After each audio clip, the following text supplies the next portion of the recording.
وفد بلاران oo ka socda xukuumadda Somaliland Dr. Adna Aadan Ismaaciil mulkiilaha shirkadda Asl Maydi Barkhad Jibriil Xasan iyo mas'uuliyiin sare oo ka socday hay'adda Dotera ayaa si rasmi ah xadhiga uga jaray Cusbitaalka Sanaag Speciality Hospital oo ah isbitaal casri ah oo shirkadda Asl Maydi ay ka hirgelisay gudaha magaalada Ceerigaabo waxaana munaasabad ballaaran oo loo qabtay daafurka cusbitaalkaasi ka soo qayb galay marti sharaf aad u tiro badan oo isugu jira cuqaal waayeel madax dhaqameed iyo haldoorka bulshada qaybaheeda kala duwan xukuumadda Somaliland Dr. Adna iyo madaxda shirkadda Asl Maydi ugu horeyn munaasabadaasi waxaa ka hadlay Cabdiraxmaan Xuseen Digaale oo ka tirsan mas'uuliyiinta sarsare cusbitaalka Sanaag Speciality oo ka warbixiyay cusbitaalkan iyo sida uu dabooli doono baahiyaha bulshada maamul ahaan Sanaag Speciality Hospital runtii waxaanu furnay cusbitaalka 13 April soft opening baanu furnay waxaanu shaqaynaynay OPD-ga outpatient-ka bukaan socodka waxaanu aragnay 770 patient ah oo ka kala yimi Sool, Togdheer, Saraar, Sanaag iyo qaybo kamid ah Puntland waxa ku tusaysaa baahida loo qaba inta ay leegtahay Sanaag kaliya uma aanan adeegayn dad meel kale oo durugsan ka yimina runtii marka ay maqleen cusbitaalkan iyo tayadiisa way noo yimaadeen aad baan ugu faraxsanahay 25kii inaynu maanta furno cusbitaalka Sanaag Speciality Hospital oo aan la sugayay 3 sano u dambeeyay cid kasta oo ka qayb qaadatay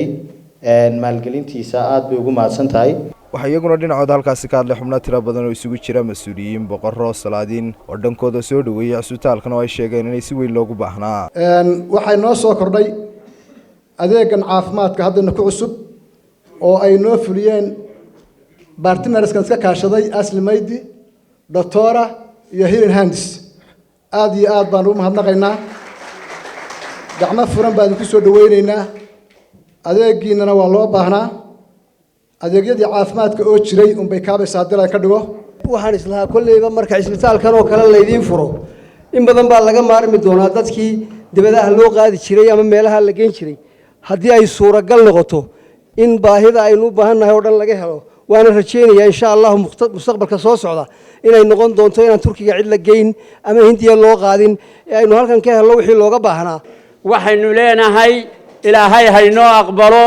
cusbitaalkii barakooba ee tacabku inaga galay ee ninka odayga ee Barkhad iyo saaxiibadiisa ka galay inagana inaga galiye ilaahay haynoo barakeeyo inaga iska leh reer gobol Sanaag baale ma kala lihin waxaan leenahay cusbitaalkani intii uu furaayo hadda wax ka dhinaayeen wax badan buu qabtay dadku aad bay uga faa'iideysteen gobolada kale laga yimi cidii macnaha hadiyo joor waa cusbitaal furan qofkii ama yimaada waxa loo sheegaa magaalada in cusbitaal cusub laga furay oo aad iyo aad tayadiisa u sareyso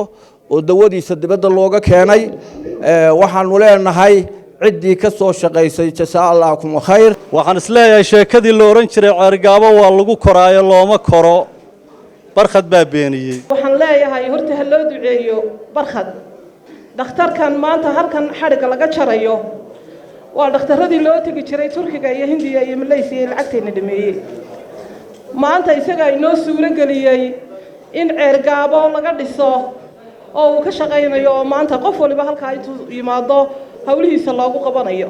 aad iyo aad waxaan ugu mahadnaqayaa mulkiilaha shirkadda Asl Maydi Barkhad Jibriil oo mashruucan si qalbi furan iyo jeeb furan u galay hawsha dhakhtarkan I would like to thank Dotera, David Sterling, the entire team at Dr. Adna Aadan Ismaaciil Barkhad Jibriil Xasan mulkiilaha shirkadda Asl Maydi iyo xubno ka socday hay'adda Dotera ayaa geestooda ka warbixiyay hanaankii dheeraa uu soo maray hirgalka mashruucani maanta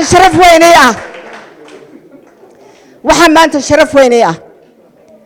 gobolkii aan ku soo barbaaray ee aabahay aadan dhakhtar ka shaqeynayay 52 ee ahaa meeshii aan ku hindisay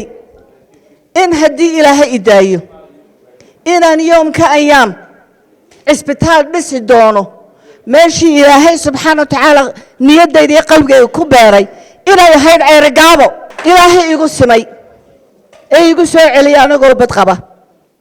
igu soo celiyay si aan marxaati uga noqdo munaasabadan qaaliga ah ilaahay igu soo waa mahadaale waxaan leeyahay hooyooyin aynu ilaashano isbitaalka waxaan aad iyo aad ugu mahadnaqayaa Dotera hay'adaha iyo sharikadaha Jibriil Foundation Healing Hands SANAG, Response Medical, Remote Medical Support, and all who have taken part in making this project a reality. sheeganagu waxaan ku dhashay Carabaha Imaaraadka Abu Dhabi Ingiriis baan ku soo barbaaray laakiin Maxamed Raaga sheegay odayga aabaha Ilaahay u naxariisto intaas wuxuu iga sheekay jiray Cirigaabo meel Cirigaabo la yiraahdo Cirigaabo Sanaag de waxaan filayaa berigan imid dalkan howlkan inta leeg kale muu ka dhisneen iska daa dhakhtar howlkan inta leeg ba ka dhisn qoladan Dr. Healing Hands berigan heshiiska la galay heshiiska waxaan kula galay qodob ban ku daray markaan ugu tayd dhameystay waxaan ku wariyaa wadadkaygina maxaa la siinaya waa kaas wiila yaaban oo dadkaaga ugu muuhayn baan ku raaday waxaan ka imi gobol qaaradda Afrika ugu busaaraysan oo dalka Soomaaliya ugu busaarsan oo Afghanistan ugu busaarsan oo gobolka ugu busaarsan war dadkayga maxaa lagu soo celinaya waa taa horumarkii rag yiri dhagax dhigan waa lagu kufaya ragba meelaha ka qalqaylinay waxaan carabkiina lagu kufaya carabkiina dheer baa lagu kufaya. Ladies and gentlemen, this hospital will become a beating heart in your community. wuxuu noqonayaa mid wadnihiina noqdo idin la shaqeeyo noqonaya. We commit to be partnered with you through thick and thin. waxaan noqonaynaa kuwa idinka mid ah oo idin la shaqeeya up and down si kastaba idin la shaqeeya. ugu dambeyntii waxaa halkaasi ka hadlay wasiirka wasaaradda qorsheynta qaranka Xasan Maxamed Cali Gaafaadhi barasaabka gobolka Sanaag Axmed Cismaan Xasan iyo Maariya Ahmed Bacda qaranka Maxamuud Raago si wada jir u bogaadiyay waxqabadkan ballaaran ee shirkadda Aslimayd iyo hay'adaha shaqo wadaagta ay la leedahay ay hirgeliyeen. waxaan mar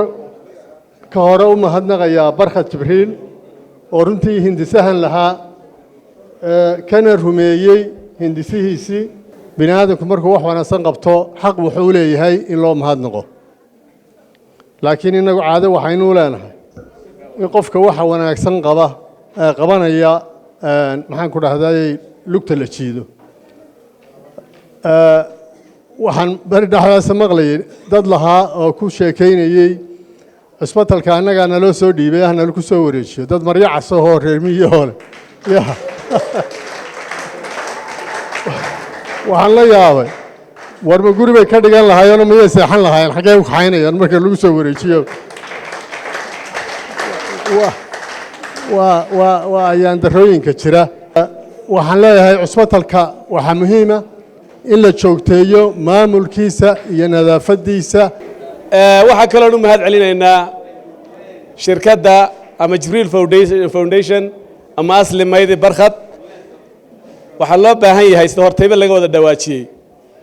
reer Somaliland in horta la isku dayda haboon oo horumarka iyo lagu tartabo sida wax loo horumarinayo dalka loo dhisay lagu tartabo Ilaahay ka abaal mariyo isagoo ganacsanaya ayaa wuxuu halka horteena ku qiray maxaan ku dhaw waftiga kala socdaan oo marxaati fureen markay ganacsigoodii ay fushadeen inuu yiri war dalkayga iyo dadkayga maxaan ku celiyaa taasi ayaa waxa ay tahay midaan marnaba runtii la iloobi karin. Yuunus Sheekh Axmed Star TV Cirigaabo.